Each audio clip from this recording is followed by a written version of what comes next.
No es que sea malo o bueno un alimento con alto índice glucémico, porque no puedes calificar un alimento de malo o bueno sin tomar en contexto la persona, sin tomar en cuenta el contexto de la persona. Porque básicamente el arroz blanco, ¿cómo vas a decir que es bueno o malo? El arroz blanco es bueno para culturistas que acaban de hacer 1 hora y media de piernas, porque si lo toman post-entreno va a subir la insulina y mejorar la repleción de glucógeno y disminuir la cantidad de cortisol necesaria para poder aportar esta glucosa al músculo. Entonces, ¿el arroz blanco es bueno o malo?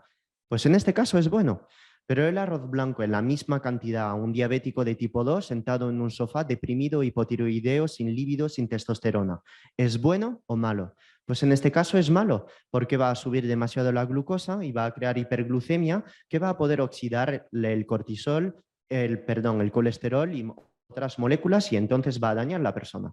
Entonces, lo de un alimento es bueno o malo, en mi opinión, en nutrición es totalmente bullshit, porque depende en cada caso cómo se aplica. Conclusión, lo de decir si 2 horas después tienes la glucosa alta, básicamente quiere decir que no es que sea el alimento que sea malo o bueno, quiere decir que tú no toleras bien este alimento y que probablemente sufras de diabetes de tipo 2 o de resistencia a la insulina. Entonces, ¿es culpar el alimento o culpar tu metabolismo? ¿Entiendes el concepto? Porque yo puedo meter patata a un deportista y lo siento mucho. Si esta persona es sensible a la insulina, la patata no le va a mantener la glucosa a 150 2 horas post-entreno porque es tan sensible a la insulina que va a absorber esta glucosa y a lo mejor a las 2 horas va a bajar a 100. Pero si meto esta patata a un diabético de tipo 2 que hace 1000 pasos al día y tiene el cortisol por un tubo por estar estresado para nada, porque duerme mal, pues sí, le va a dañar y va a ser un alimento que va a mantener su glucosa demasiado alta. Entonces, no veo este concepto de una buena explicación de la nutrición a la gente.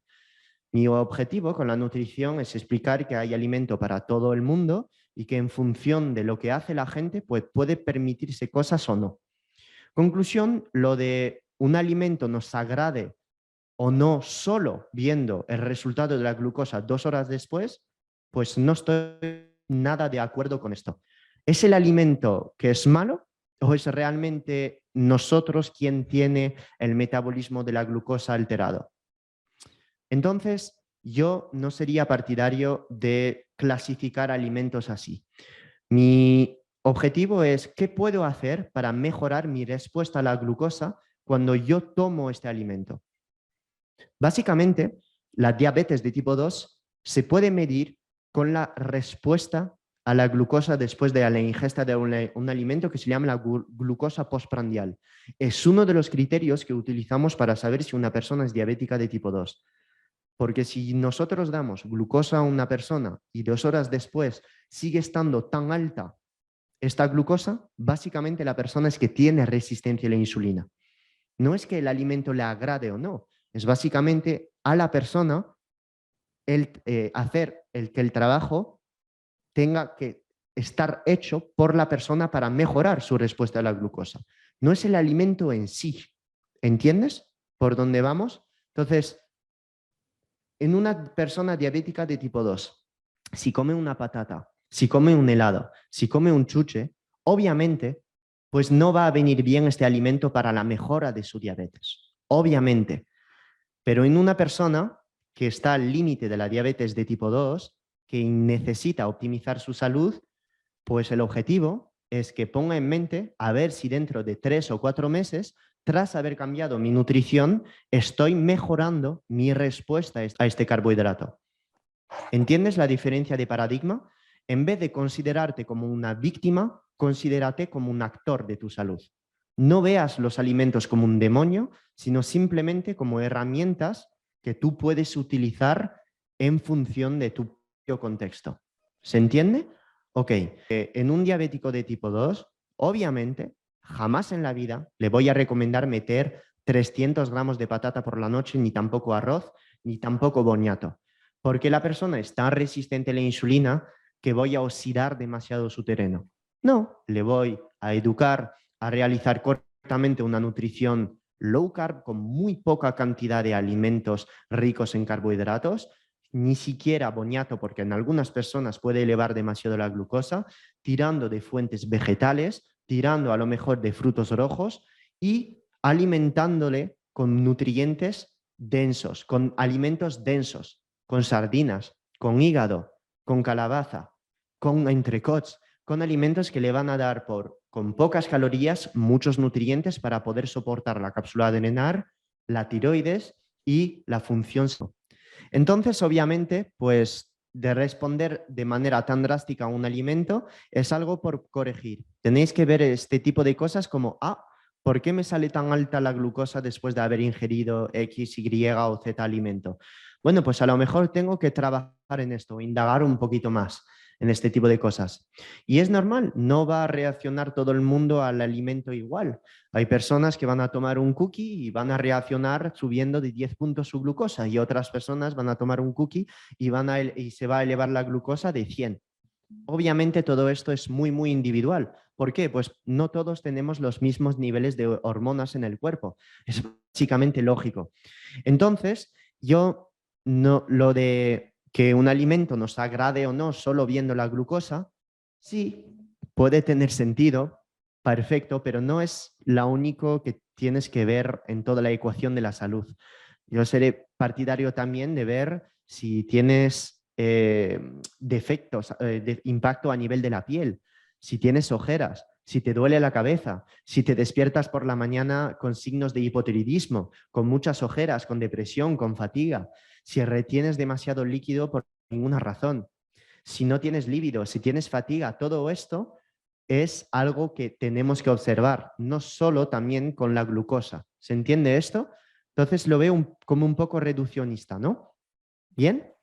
A nivel de queso, a nivel de proteínas, como no es nada normal que la glucosa se eleve tanto a 200 tras la ingesta de un alimento que no sea puramente carbohidratos. No es normal que la glucosa se eleve justo después de haber comido una proteína, por ejemplo, con grasa, que puede ser magre de pato, o una mezcla de pechuga de pollo con aguacate. No es nada normal que se eleve la glucosa a 200. Y normalmente, nunca lo he visto en mi vida, siempre y cuando se tome una fuente de proteína con grasa, normalmente no tendría por qué elevarse de más de 140, 145 la glucosa. Salvo que a lo mejor estés rompiendo un ayuno de 18 horas, tienes el cortisol elevado, que el cortisol ya eleva mucho la glucosa después de entrenar sin haber ingerido nada. Esto lo repito, es totalmente normal que tras un entrenamiento intenso puedes medirte la glucosa y que esté en 170 sin haber ingerido absolutamente nada. Por eso, lo de solo fijarse en la respuesta a la glucosa de un alimento, en mi opinión, es un poco reduccionista. Hay que entender un concepto que es el siguiente. Las fluctuaciones de la glucosa a nivel puntual no reflejan la fluctuación de la glucosa a largo plazo. ¿Qué quiero decir con esto? Que un pico de glucosa no es malo. La gente confunde un pico de insulina con estar constantemente con la insulina y la glucosa alta. Son cosas totalmente distintas. No pasa nada por tener un pico de insulina o 2 o 3 durante el día. No pasa nada. No es esto el demonio. El demonio es mantener esta insulina, esta glucosa alta constantemente todo el día, toda la semana, todo el mes.